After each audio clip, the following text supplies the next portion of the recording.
nowhere on this list, but possibly one of the best movies I've ever seen. It transcended being a movie. I think it was a masterpiece. It's called Waltz with Bashir.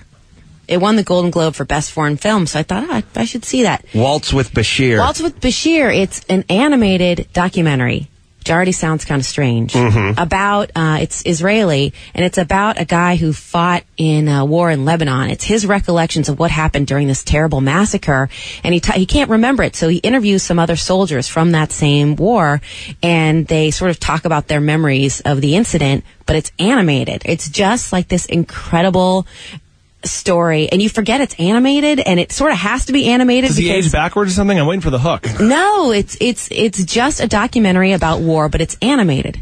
Now, does Bruce Willis lead this animated team of ragtag roughnecks? No, it's an Israeli documentarian you've never heard of. Where do they have to break into, like The Rock or another fortress? They just talk about painful memories of war. Okay, while they're breaking into The Rock. How long do we have before the meteor hits? That's my question. And can we stop it? And is there only one man who can stop it? Well, they're actually reflecting on things that have already happened. Okay, so this guy's the best cooler in Israel? He was a soldier during after Bashir died. Before he became a bouncer? He was at no point a bouncer. He's trying to get home to his wife and kid or his dead father's...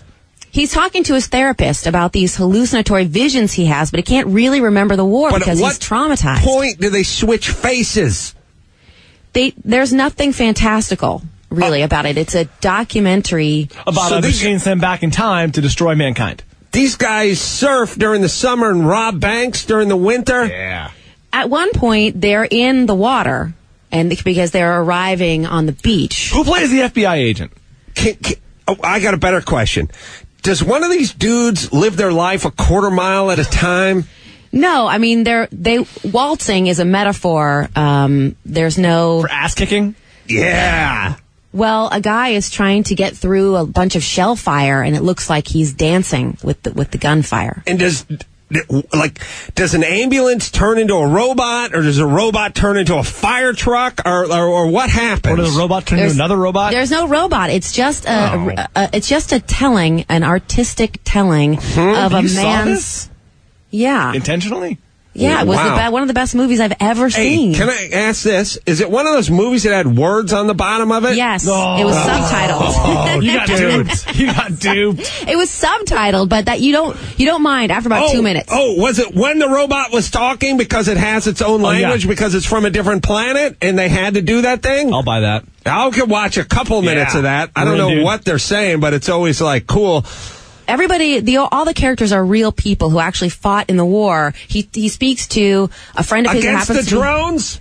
There are no the Clone War. There are Palestinians and there are Lebanese, but there are no drones. Everyone's human. That's actually the point of the movie, that everyone's human, and that being part of something so violent is personally devastating. Speaking of devastating, I don't know what.